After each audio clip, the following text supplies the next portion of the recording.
A billionaire stopped by my house. It was a quiet evening in my living room. My laptop was open on the table, city lights shining softly through the window. Outside the gate, a white Range Rover Sport suddenly appeared.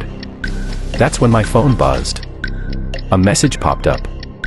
It was my millionaire friend. Out of nowhere, he told me he was coming over, and before I could even process it, he had already driven straight into my compound. I was shocked. I had very little time to prepare. I rushed around the living room, straightening cushions, adjusting chairs, and nervously glancing at the door. My heart was racing. This wasn't planned at all. I opened the fridge to see what I could offer him. Inside was just one bottle of vodka and a half-filled bottle of Coke. Nothing else. I paused and thought to myself, this is not what you serve this kind of man. When he came in, I offered him a drink anyway. He smiled politely and waved it off. Instead of taking a drink, he looked around, and then his eyes landed on my laptop. "What's this?" he asked. "Facebook ads, sir," I replied, a little proud that for once I was explaining something to him. I quickly showed him how Facebook ads work, how businesses run sponsored posts to reach people. He listened quietly, then focused on the numbers on the screen. After staring at them for a while, he pointed at the budget column. "What happens if you double this?" he asked.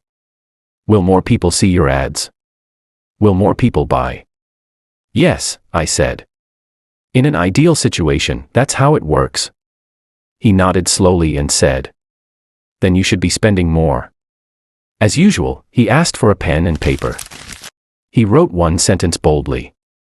"The person with the most cash wins." He pointed at it and read it out loud. Then he wrote another line underneath. "If you are not the guy with the most cash, be the guy with the most leverage." He waved the paper slightly and said, "And if you are the guy with both, you will be very hard to stop." He leaned back in his chair, crossed his legs, and looked at me carefully. "Do you know what happens behind closed doors when the big boys want to start a company?" he asked. He paused, waiting for me to speak. I stayed quiet. So he continued. "First, they build a team. Then, they raise funds. Always in that order. There is usually one main guy, but there is always a strong team behind him. And they don't use all their own money, they mostly use investors' money, and very